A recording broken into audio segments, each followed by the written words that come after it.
What's up guys? Brad here, and today I'm here to tell you guys all about one of my favorite kites. And based on the wall behind me, you probably would guess it's another Orbit, but actually it's the North Code Zero Pro. This kite is the kite that I spend the absolute most time riding with. Living in South Florida, we are notorious for light winds, especially when the spring and summer hit. During the late spring and summer, I find myself mostly hydrofoiling, which is one of my favorite ways to enjoy the water, especially once it's nice and warm. And the Code Zero, being a single strut kite, has opened up an incredible amount of days for me to ride. Before I get too deep into why you might want to consider getting a single strut kite, I figured I'd tell you guys a little bit of the differences between the current Code Zero Pro and the previous models. So right off the bat, it is a different shape than the previous ones were. So I'm going to throw up on the screen a side still frame of the 2024 Code Zero and the current Code Zero Pro. And you'll see that the wingtips on it have actually been swept a little bit more, and the Code Zero Pro has a little more low aspect look to it, or I guess lower aspect than the previous versions. This lower aspect ratio and swept wingtips has led to the most playful version of the kite I've experienced so far. The turns are direct and super quick, and it's made the relaunch even better than it was before, which honestly, all the previous models, it was fantastic, and one of the reasons that I would take it foiling in such light winds. Nonetheless, it's the best it's ever been. It also features the NMAX 2 architecture for the leading edge, which is pretty cool. It's a more durable and lighter alternative to traditional Dacron, which in a light wind orientated kite, you take all of the weight reduction you can get. Beyond that, one thing I wanted to talk to you guys about is single strut kites and how they can provide a huge value to your quiver. So for the longest time, I was an avid hydrofoiler with my Orbit, which I learned an incredible amount with that kite.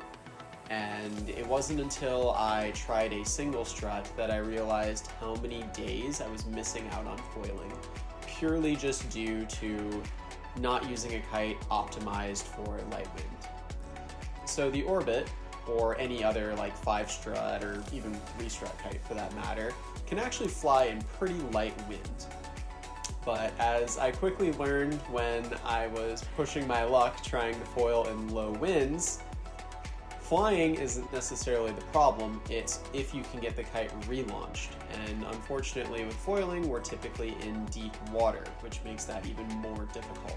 So having a tool that will relaunch exceptionally well allows us to venture further from the beach and get out on days that are not as ideal. Personally for me, over the last year and a half, unfortunately, I've just had quite a few health problems that I've had to address, and this has led me to having a much more restricted schedule than I used to.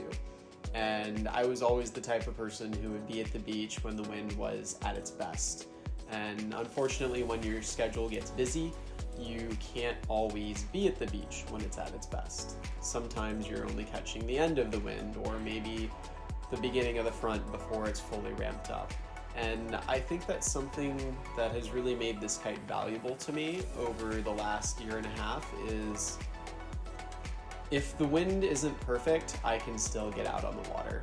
And I think when you're busy with whether it's work or other responsibilities, the amount of, I suppose, therapy that the ocean can provide is incredible. And I think that having a tool that allows me to get out on the water when I normally wouldn't be able to is just the difference between me being able to ride 1 week or not being able to ride at all. So for me, it has been an awesome tool to get out on the water, and I think that anyone who's avid into foiling should really look into at least trying a single strut kite.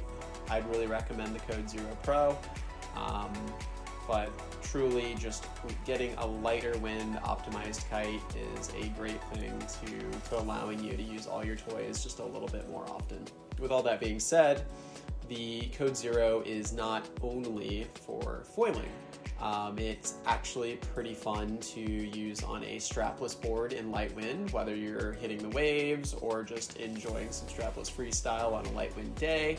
I've personally found a lot of use for the kite just teaching friends and family. So if you are qualified to teach, it is a fantastic tool because it will fly in 10 knots or less. It's very easy to relaunch. The likelihood of it stalling or taking like a frontal collapse and falling out of the air is super low, and it just makes it a super friendly kite for you to have a nervous beginner try and gain their footing and gain confidence with kiteboarding.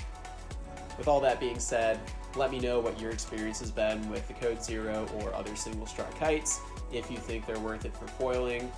I personally do. And I'll see you guys in the next video. Peace.